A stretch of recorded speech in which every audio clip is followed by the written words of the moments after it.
O desejado de todas as nações. Capítulo 12.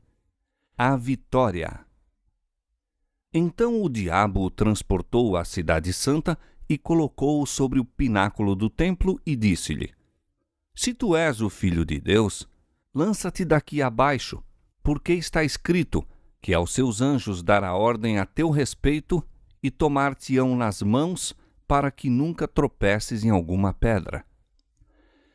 Julga Satanás haver agora enfrentado Jesus mesmo em seu terreno. O próprio astuto inimigo apresenta palavras procedentes da boca de Deus. Parece ainda um anjo de luz e mostra claramente estar familiarizado com as Escrituras, entendendo a significação do que está escrito. Como Jesus usara anteriormente a palavra de Deus para apoiar sua fé, o tentador agora a emprega para corroborar seu engano. Pretende ter estado apenas provando a fidelidade de Jesus, louvando-lhe agora a firmeza. Como o Salvador manifestou confiança em Deus, Satanás insiste com ele para que dê outro testemunho de sua fé. Mas novamente a tentação é introduzida com a insinuação de desconfiança: se tu és o Filho de Deus. Cristo foi tentado a responder ao se. Absteve-se, porém, da mais leve aceitação da dúvida. Não poria em risco sua vida para dar a Satanás uma prova. O tentador pensava aproveitar-se da humanidade de Cristo e incitou-o à presunção. Mas ao passo que pode instigar, não lhe é possível forçar ao pecado. Disse a Jesus: lança-te daqui abaixo, sabendo que o não podia lançar, pois Deus se interporia para livrá-lo. Tampouco poderia o inimigo forçar Jesus a se lançar. A menos que Cristo consentisse na tentação, não poderia ser vencido. Nem todo o poder da terra ou do inferno o poderia forçar, no mínimo que fosse, a se apartar da vontade de seu Pai. O tentador jamais nos poderá compelir a praticar o mal.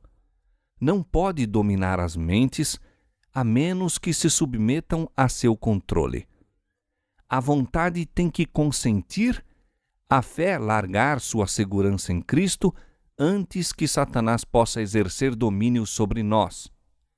Mas todo desejo pecaminoso que nutrimos lhe proporciona um palmo de terreno. Todo ponto em que deixamos de satisfazer a norma divina é uma porta aberta pela qual pode entrar para nos tentar destruir. E todo fracasso ou derrota de nossa parte dá-lhe ocasião de exprobrar a Cristo. Quando Satanás citou a promessa: aos seus anjos dará ordem a teu respeito, omitiu as palavras: para te guardarem em todos os teus caminhos, isto é, em todos os caminhos da escolha de Deus. Jesus recusou sair da vereda da obediência.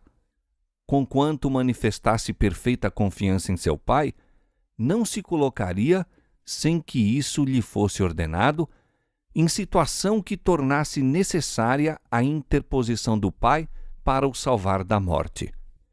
Não forçaria a providência a vir em seu socorro, deixando assim de dar ao homem um exemplo de confiança e submissão.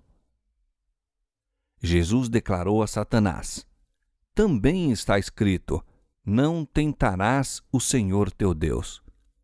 Essas palavras foram ditas por Moisés aos filhos de Israel quando tinham sede no deserto e pediram que Moisés lhes desse água, exclamando: está o Senhor no meio de nós ou não?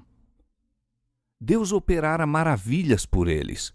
Todavia, em aflição, dele duvidaram e exigiram demonstrações de que estava com eles.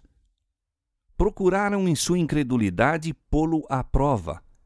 E Satanás estava incitando Cristo a fazer a mesma coisa. Deus já tinha testificado que Cristo era seu filho. Pedir agora um sinal de ser ele o Filho de Deus seria pôr à prova a palavra divina tentando-o. E dar-se-ia o mesmo quanto a pedir o que Deus não havia prometido. Manifestaria desconfiança e estaria realmente provando-o ou tentando-o. Não devemos apresentar ao Senhor nossas petições para provar se Ele cumpre sua palavra, mas porque as cumpre. Não para provar que Ele nos ama, mas porque nos ama. Sem fé é impossível agradar-lhe, porque é necessário que aquele que se aproxima de Deus creia que Ele existe e que é galardoador dos que o buscam. Mas a fé não é de maneira nenhuma aliada à presunção.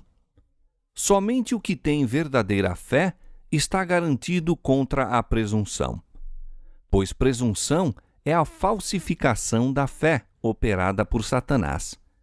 A fé reclama as promessas de Deus e produz frutos da obediência.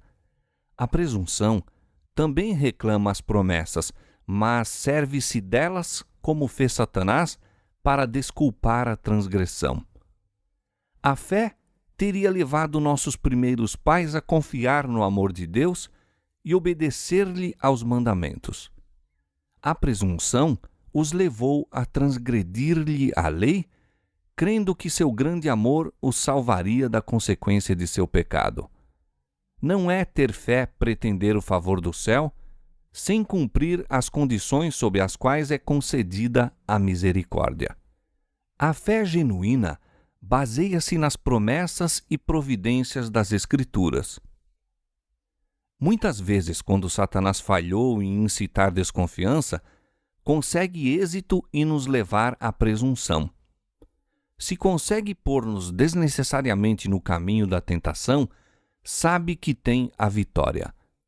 Deus há de guardar todos quantos andam no caminho da obediência. Apartar-se dela, porém, é arriscar-se no terreno de Satanás. Aí cairemos por certo. O Salvador nos ordena: vigiai e orai, para que não entreis em tentação. A meditação e a oração nos guardariam de nos precipitar, sem ser solicitados, ao encontro do perigo, e seríamos assim salvos de muitas derrotas. Entretanto, não devemos perder o ânimo quando assaltados pela tentação. Frequentemente, quando colocados em situação probante, duvidamos de que tenhamos sido guiados pelo Espírito de Deus. Foi, no entanto, a guia do Espírito que dirigiu Jesus para o deserto para ser tentado por Satanás. Quando Deus nos leva à aprovação, tem um desígnio a realizar para nosso bem. Jesus não presumiu das promessas de Deus, indo sem que lhe fosse ordenado ao encontro da tentação, nem se entregou ao acabrunhamento quando ela lhe sobreveio. Tampouco o devemos nós fazer. Fiel é Deus, que vos não deixará tentar acima do que podeis, antes, com a tentação dará também o escape, para que a possais suportar. Ele diz: oferece a Deus sacrifício de louvor e paga ao Altíssimo os teus votos, e invoca-me no dia da angústia. Eu te livrarei e tu me glorificarás. Jesus saiu vitorioso da segunda tentação, e então Satanás se manifesta em seu verdadeiro caráter. Não se apresenta, todavia, como aquele horrível monstro de pés de cabra e asas de morcego. Embora decaído, é um poderoso anjo. Declara-se o chefe da rebelião e o Deus deste mundo. Colocando Jesus sobre uma alta montanha, fez com que todos os reinos do mundo, em toda a sua glória, passassem em vista panorâmica diante dele. A luz do sol projeta-se sobre cidades cheias de templos, palácios de mármore, campos férteis e vinhas carregadas de frutos. Os vestígios do mal estavam ocultos. Os olhos de Jesus, cercados ultimamente de tanta tristeza e desolação, contemplam agora uma cena de inexcedível beleza e prosperidade. Ouve então a voz do tentador: dar-te-ei a ti todo este poder e a sua glória, porque a mim me foi entregue e dou a quem quero. Portanto, se tu me adorares, tudo será teu. A missão de Cristo só se podia cumprir através de sofrimento. Achava-se diante dele uma existência de dores, privações, lutas e morte ignominiosa. Cumpria-lhe carregar sobre si os pecados de todo o mundo. Tinha que sofrer a separação do amor do Pai. Ora, o tentador oferecia entregar-lhe o poder que usurpara. Cristo poderia livrar-se do terrível futuro mediante o reconhecimento da supremacia de Satanás. Fazer isso, porém, era renunciar à vitória no grande conflito. Fora por buscar exaltar-se acima do Filho de Deus que Satanás pecara no céu. Prevalecesse ele agora, e seria isso a vitória da rebelião. Quando Satanás declarou a Cristo: o reino e a glória do mundo me foram entregues, e dou-os a quem quero, disse o que só em parte era verdade, e disse-o para servir a seu intuito de enganar. O domínio dele arrebatara-o de Adão, mas este era o representante do Criador. Não era, pois, um governador independente. A terra pertence a Deus, e ele confiou ao Filho todas as coisas. Adão devia reinar em sujeição a Cristo. Ao atraiçoar Adão sua soberania, entregando-a às mãos de Satanás, Cristo permaneceu ainda, de direito, o rei.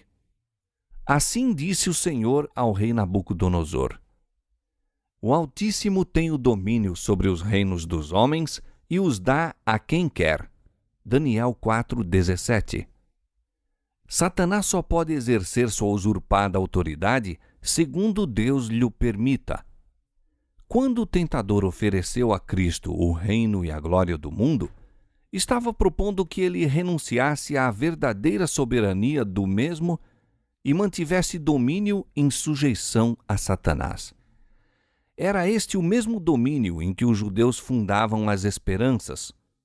Desejavam o reino deste mundo. Houvesse Cristo consentido em oferecer-lhes tal reino, com alegria tê-lo-iam recebido. Mas a maldição do pecado, com todas as suas misérias, pesaria sobre esse reino. Cristo declarou ao tentador: vai-te, Satanás, porque está escrito: adorarás ao Senhor teu Deus e só a ele servirás. Os reinos deste mundo eram oferecidos a Cristo por aquele que se revoltara no céu com o fim de comprar-lhe a homenagem aos princípios do mal. Mas ele não seria comprado. Viera para estabelecer o reino da justiça e não renunciaria a seu desígnio. Com a mesma tentação, aproxima-se Satanás dos homens e tem aí mais êxito do que obteve com Jesus. Oferece-lhes o reino deste mundo sob a condição de lhe reconhecerem a supremacia. Exige que sacrifiquem a integridade, desatendam a consciência, condescendam com o egoísmo. Cristo lhes pede que busquem primeiro o reino de Deus e sua justiça, mas o inimigo põe-lhes ao lado e diz: seja qual for a verdade sobre a vida eterna, para conseguir êxito neste mundo, precisa servir-me. Tenho nas mãos teu bem-estar. Posso dar-te riquezas, prazeres, honra e felicidade. Dá ouvidos a meu conselho. Não te deixes levar por extravagantes ideias de honestidade ou abnegação. Prepararei o caminho adiante de ti. Assim são enganadas multidões. Consentem em viver para o serviço do próprio eu e Satanás fica satisfeito. Enquanto o seduz com a esperança do domínio do mundo, ganha-lhes domínio sobre a alma. oferece aquilo que não lhe pertence conceder e que há de ser em breve dele arrebatado. Despoja-os, entretanto, fraudulosamente de seu título à herança de filhos de Deus. Satanás pôs em dúvida a filiação divina de Cristo. Na maneira por que foi sumariamente despedido, teve a irrefutável prova. A divindade irradiou através da humanidade sofredora. Satanás foi impotente para resistir à ordem. Torcendo-se de humilhação e raiva, foi forçado a retirar-se da presença do Redentor do mundo. A vitória de Cristo fora tão completa como o tinha sido o fracasso de Adão. Assim podemos resistir à tentação e forçar Satanás a retirar-se de nós.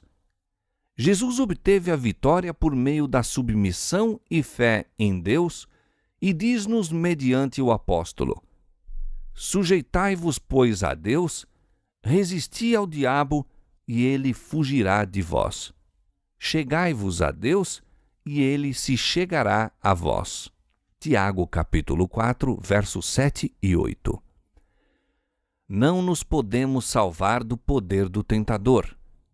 Ele venceu a humanidade e quando tentamos resistir em nossa própria força, tornamo-nos presa de seus ardis. Mas torre forte é o nome do Senhor. Para ela correrá o justo e estará em alto retiro. Provérbios 18, 10. Satanás treme e foge diante da mais débil alma que se refugia nesse nome poderoso. Havendo partido o adversário, Jesus caiu exausto por terra, cobrindo-lhe o rosto o pavor da morte. Os anjos do céu haviam testemunhado o conflito, contemplando seu amado capitão enquanto passava por inexprimíveis sofrimentos para nos abrir a nós um meio de escape. Resistira à prova maior do que jamais seremos chamados a suportar. Os anjos serviram então ao Filho de Deus enquanto jazia como moribundo. Foi fortalecido com alimento, confortado com a mensagem do amor do Pai e com a certeza de que todo o céu triunfara com sua vitória. Reanimado, seu grande coração dilatou-se em simpatia para com o homem e saiu para completar a obra que iniciara. Para não descansar enquanto o inimigo não estivesse vencido e nossa caída raça redimida. Jamais poderá o preço de nossa redenção ser avaliado enquanto os remidos não estiverem com o Redentor ante o trono de Deus. Então, ao irromperem as glórias do lar eterno em nossos arrebatados sentidos, lembrar-nos-emos de que Jesus abandonou tudo isso por nós, que ele não somente se tornou um exilado das cortes celestiais, mas enfrentou por nós o risco da derrota e eterna perdição. Então, lançar-lhe-emos aos pés nossas coroas, erguendo o cântico: Digno é o Cordeiro, que foi morto, de receber o poder e riquezas e sabedoria e força e honra e glória e ações de graças. Apocalipse 5:12.